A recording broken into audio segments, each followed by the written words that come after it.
Bonjour, alors aujourd'hui donc je vous fais une petite vidéo, donc ça c'est un peu la suite un petit peu, j'en profite d'en faire une deuxième lors de la plantation de mes kiwis, et là je vais vous faire une vidéo sur l'importance de l'hydratation des plants au moment de la plantation, surtout quand on va les faire comme moi là au mois de juillet, en période d'été, là où il fait très sec et là où la plante aura vraiment des gros besoins en eau.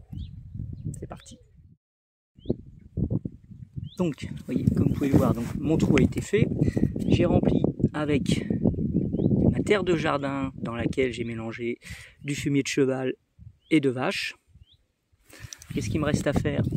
Donc je remplis. On est vraiment en période où en vrai, le sol en sous-sol c'est super sec. Donc je n'hésite pas, je remplis mon trou jusqu'à atteindre le niveau de ma terre fumier. Ça va pénétrer. Comme ça va me permettre de gratter à un moment le fond. Donc ça va me permettre peut-être pas d'évacuer, mais au moins de faire des petites saignées qui vont permettre à la racine d'aller un petit peu plus profondément. J'espère que vous comprenez ce que je vais dire. C'est-à-dire que la terre va pénétrer, comme je vous ai montré dans l'autre vidéo. L'eau va pénétrer dans la terre, pardon. Et en tapant avec la bêche, je vais quand même créer des petits sillons en fait, qui vont descendre 4-5 cm plus profond que je n'ai excavé la terre dans mon trou à l'origine. Puis donc comme ça va se mélanger avec la terre fumier que j'ai apportée. Pendant ce temps-là, vous regarderez que j'ai immergé ma plante dans un seau d'eau. Alors comme ça, je vais vraiment avoir la totale. Une plante super hydratée au moment de la plantation, de l'eau dans le fond du trou pour qu'il y ait un maximum d'humidité en sous-sol. Voilà, donc je vais à peu près 5-10 minutes. C'est important vraiment que la plante soit super bien hydratée. Donc j'attends encore 2-3 minutes, puis après, on passe à la suite. J'en profite au passage pour vous montrer que je vous mens pas. Vous voyez, pour 2 trous effectués, donc pour mes kiwis, voilà en fait la quantité de cailloux que j'ai enlevé.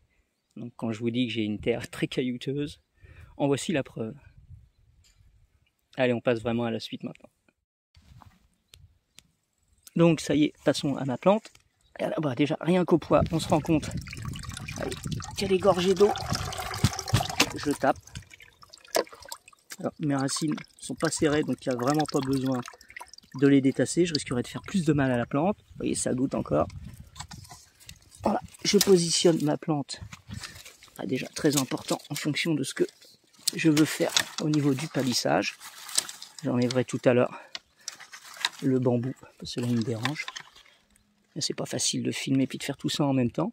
Donc j'essaie d'avoir un niveau à peu près correct, vous voyez.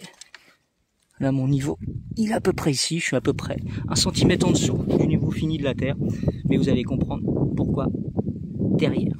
Donc là je rebouche et je vous explique la suite qui est aussi très importante. Eh bien, nous voici revenus quelques minutes après, donc et oui, j'ai réalisé une cuvette avec l'excès de terre qu'il y avait. C'est beaucoup plus flagrant sur celui que j'ai planté juste avant, comme ça vous voyez où j'ai mis de l'eau et là où il y a eu la rétention de l'eau, mais où elle ne s'est pas écoulée, donc la partie sèche. Voilà, donc la cuvette à quoi elle sert. Démonstration. Je pense que vous avez compris, mais l'illustration est toujours mieux. Voilà. Les paroles c'est bien, les gestes c'est mieux, l'action c'est mieux. Voilà, donc je remplis, et la quantité que je peux déverser, donc c'est comme ça, ça ne part pas au-delà de la zone que je souhaite hydrater. Ça c'est très important.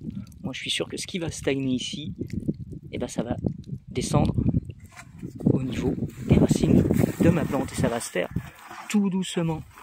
Voilà. Et puis là je peux vous dire que de cette façon là, je vais être tranquille quelques temps avant de revenir hydrater ma plante. Voilà.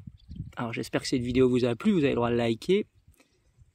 Et puis j'espère que vous aurez envie de la partager. Et vous avez le droit aussi de vous abonner. Faites les curieux, n'hésitez pas, il y a plein d'autres choses qui parlent de la nature. On parle du jardin potager, de la taille, des entretiens, de certains végétaux, de la découverte d'agresseurs, de maladies, comment essayer de les empêcher de se propager. Et puis voilà, pour les empêcher de venir, d'abord. Et puis il y a plein d'astuces, arrosage et autres. Alors je vous rappelle, ma chaîne s'appelle 2 minutes au jardin. À bientôt pour une prochaine vidéo. Au revoir.